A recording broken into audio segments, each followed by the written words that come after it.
A publicly listed corporation is a legal entity formed under the provisions of the corporation's law of a nation-state. As such, the corporation can act in its own right, making decisions and raising or borrowing funds separately from the owners, limiting the owner's liability.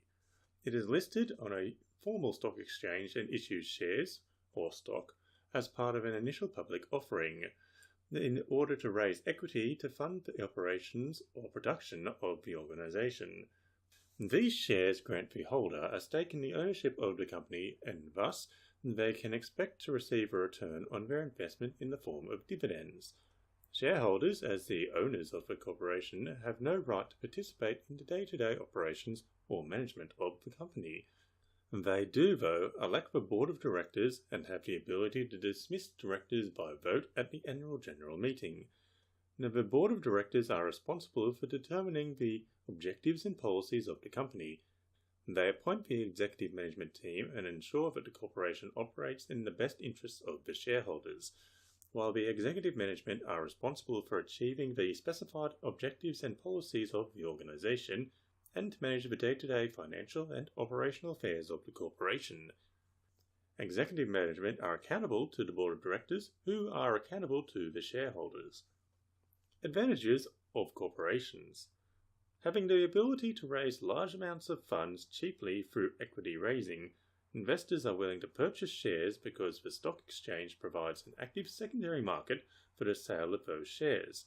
This is liquidity, the ability to turn goods into cash quickly.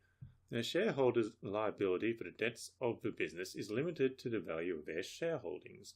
The separation of ownership and control, which is a consequence of being a legal entity, lends the corporation to having perpetual succession, allowing it to endure indefinitely, meaning it is unaffected by changes in management or ownership due to death or bankruptcy of owners.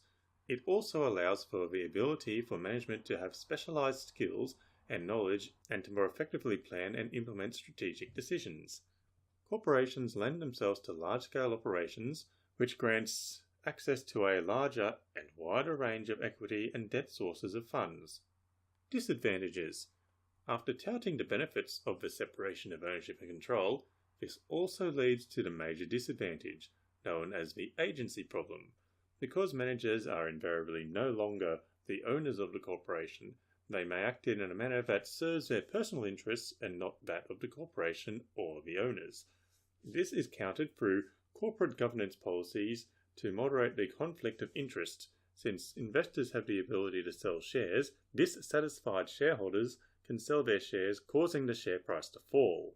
Depending how far it falls, a company may become subject to a takeover, which may lead to loss of employment of the management. Shareholders can dismiss the board of directors, and the board can dismiss the executive management. Or performance incentives can be offered, such as share options, in which the executive managers can purchase shares at a predetermined price and are incentivized to increase the share value to maximize their wealth. The corporate governance produces policies and practice that define the relationship between shareholders, the board and management, to ensure accountability and transparency towards reporting long-term survival and maximization of shareholder value.